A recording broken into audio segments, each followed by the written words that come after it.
Dans une démocratie, l'apologie du terrorisme est inacceptable.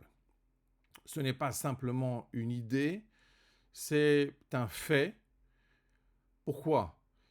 Tout simplement parce que le terrorisme remet en cause même l'idée de démocratie. Et le terrorisme n'est pas compatible avec la démocratie. Donc, quand on voit des personnes qui sont des gens officiellement élus, des députés, des sénateurs, qui peuvent se mettre dans cette configuration totalement erronée et finalement faire, même de manière passive, l'apologie du terrorisme, on comprend bien qu'ils n'ont pas leur place dans ce cadre-là.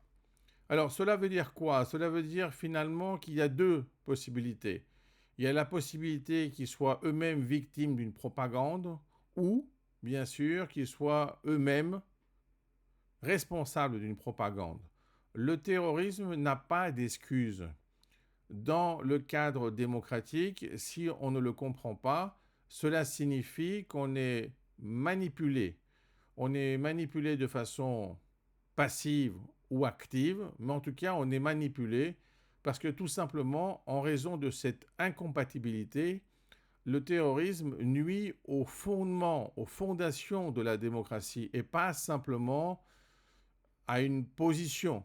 Donc, si on se rappelle de cet ensemble de données et on considère cela de manière stratégique et pas seulement éthique, on comprend bien que il s'agit finalement d'une opération psychologique qui va au-delà des faits et des actes, qui veut avoir un impact sur la population, qui veut avoir une déformation de l'information afin de suggérer d'autres données qui n'ont rien à voir avec la réalité.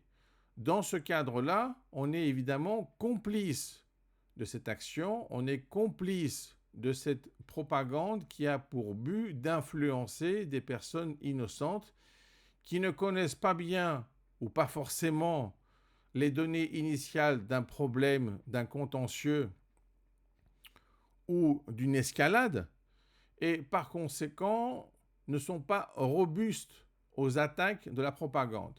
Quand cela est fait par des personnes qui sont des élus, on comprend bien que cela représente une contradiction pour la démocratie.